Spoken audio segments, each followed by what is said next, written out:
సదాశివమయం.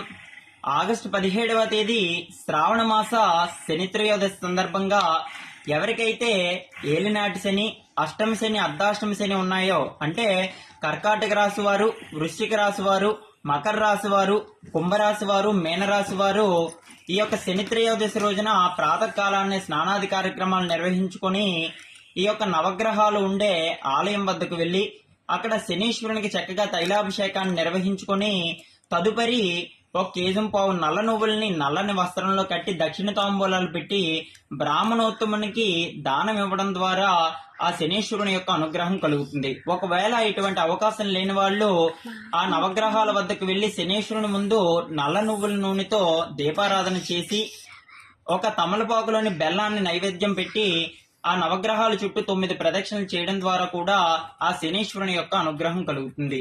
సదాశివమయం.